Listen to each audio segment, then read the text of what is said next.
semester presentation is for the subject of cellular communication system on topic of holographic MIMO surfaces for 6G networks. The study regarding this topic was taken from the IEEE publication on holographic MIMO surfaces for 6G wireless networks, opportunities, challenges and trends. Presentation and publication links are given below.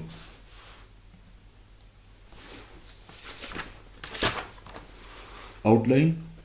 Here is the outline for presentation. First of all, we will describe the problem in current 5G systems. Then we will explore the evolution towards the 6G networks. In this regard, we will discuss the software reconfigurable surfaces and their deployed environments. Then in its slide, we will understand the holographic surfaces, their categorizations and communication applications. In the last, we will present case studies and conclusions. Problem statement. In massive MIMO 5G systems, electromagnetic propagation is only partially feasible. So, wireless environment as a whole remains unaware of the ongoing communication within it. Channel model continues to be treated as a probabilistic process rather than a nearly deterministic one enabled through software control techniques. 6G network evolutions. Holographic MIMO surfaces offers beyond massive MIMO 5G capabilities. Holographic MIMO surfaces transformative means of wireless environment into a programmable smart entity through fabrication of reconfigurable intelligent metamaterials. Holographic MIMO surfaces are low in cost, size, weight and low power consumption hardware architectures. Software reconfigurable surfaces are designed to achieve generalized Snell's law by use of meta surface, which are made of a two-dimensional array of sub-wavelength, metallic or dielectric scattering particles that transform the electromagnetic waves in different ways. This is exploitation of the Snell's law to generalized version gives us the maneuvering of electromagnetic wave as per our requirements by using the pin codes and supercells of scattering particles as shown in the diagram. Software reconfigurable environments. In this diagram we can see here on the left side we have shown the current operation of the wireless networks, where the mobile M wants to connect with the base station 1, but between the base station 1 and the mobile station M there is the obstacle O1, and so regardless that the base station 1 is very near to the mobile station, it will not connect with it because of the obstacle signal attenuation, and it will be connected with the base station 2 with a poor transmission rate. Now, when we consider the smart radio environments, here we can connect the base station 1 with the mobile station M by placing the software reconfigurable meta surfaces on the object O2, O3 and O4 so that the electromagnetic waves can be pinched towards the mobile station to justify our needs, and these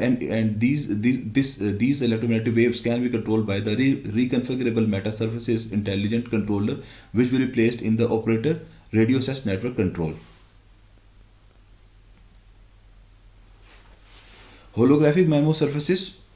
Now we will discuss about the holographic MIMO surfaces which are using optical holographic concept in combination of the meta surfaces. In the left side diagram, it is shown the holographic training session. Here in the training phase, as shown in the diagram, the generated training signals from RF source are split via a beam splitter into two waves, the object and reference waves. The object waves is directed to the object, and some of the reflected waves mixed together with the reference waves wave beam that does not impinge on the object are fed to the holographic MIMO surfaces. In the holographic communication phase, we can see that transmitted signal is transformed into the desired beam to the object user over the specially continuous aperture of the holographic MIMO surfaces. Its potential advantages are to achieve higher spatial resolution and enable the creation and detection of the electromagnetic waves with arbitrary special frequency components without undesired side lobes.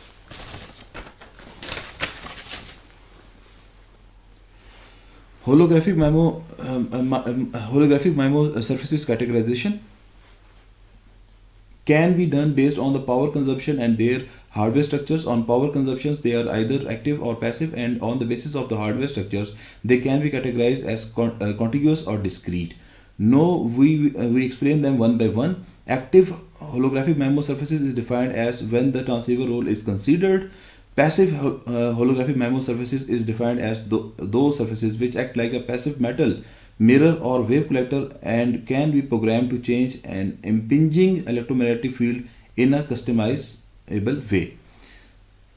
Now, the contiguous holographic MIMO surfaces is defined as those which integrates a virtually uncountable infinite number of elements into a limited surface area. And while the other is discrete holographic MIMO surfaces is defined as those which usually is composed of many discrete unit cells made of low power software tunable metamaterials.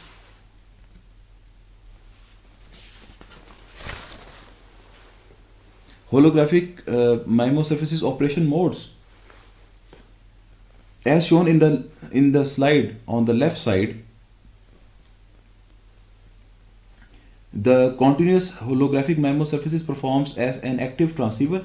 The RF signal is generated at its backside and propagates through a steerable distribution network to the contiguous surface constituted by the infinite software defined and electronically steerable elements that generate multiple beams to the intended users. Multiple vectors on a metallic patch on a continuous strip are shown in the diagram. While the diagram on the right side, which is about the discrete holographic MIMO surfaces as passive reflectors, is shown. This operation mode is the mirror or wave collector. In this case, the holographic MIMO surfaces include reconfigurable unit cells, which makes their beamforming mode resembling that of conventional beamforming. Here, multi-layer fabrication is done. Layer-like metamaterial sensing and actuations, shielding, computing interface and communication layers are shown in the diagram.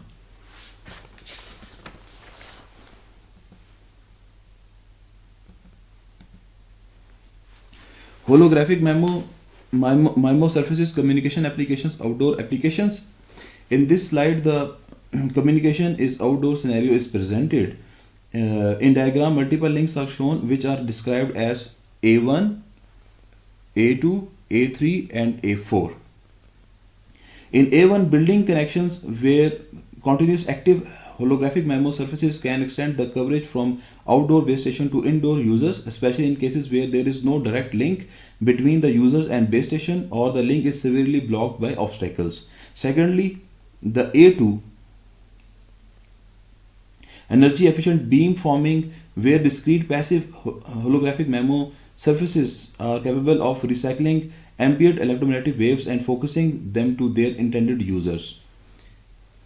And at A3, physical layer security is given by continuous active holographic MIMO surfaces in order to cancel out reflection of the base station signals to eavesdroppers. And in the last, the passive holographic MIMO surfaces as the power transfer, where we can see passive holographic MIMO surfaces can be used for wireless power transfer.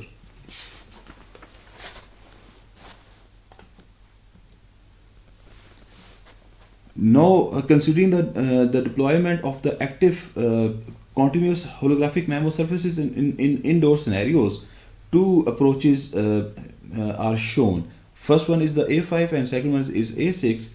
A5 is enhanced in building coverage where indoor environments can be coated with holographic MIMO surfaces to increase the throughput offered by the conventional Wi-Fi access points. And secondly, A6 positioning where holographic MIMO surfaces has increased potential for indoor positioning and localization where the conventional global positioning system fails.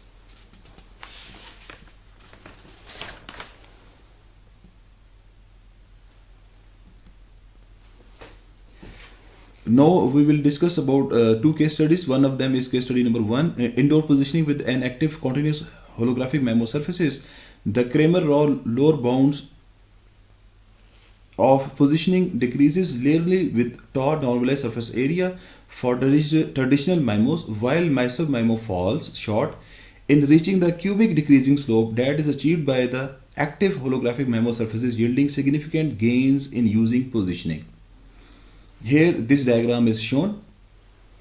For traditional MIMO surfaces, the CRLB is 10 to the power 5, while in massive MIMO surfaces it reaches to 10 to the power 3, and in the holographic MIMO surfaces it reaches 10 to the power 1 as compared to the normalized surface area tau.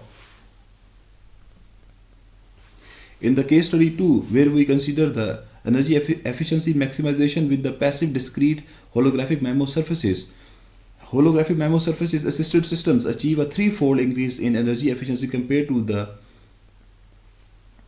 amplify and forward relaying case when power of the base station is at maximum of 32 dBm.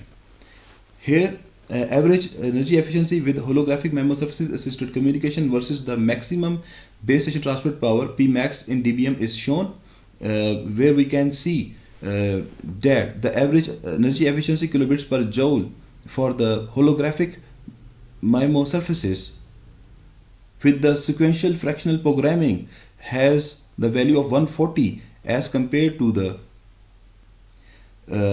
conventional amplify and forward relaying, which has the value of just 50 kilobits per joule. Hence it's the threefold increase in the energy efficiency. Now coming on the conclusions, holographic MIMO surfaces offers a physical layer of future 6G wireless networks. Second, advantages in terms of spectral efficiency and energy efficiency. And third, smart and reconfigurable wireless environments. It also reduces the cost, size, and energy consumption of the network devices, and it provides ubiquitous coverage and intelligent communication in both indoor and outdoor scenarios, as we mentioned in the early slides. And for the future, challenges to tackle analysis of the fundamental limits of the wireless communication with multiple holographic MIMO surfaces. And the next challenge is implementation of intelligent environment aware adaptation. And the last one is channel estimation with nearly passive surfaces. These are the challenges which are the goldmine for the researchers. Thank you.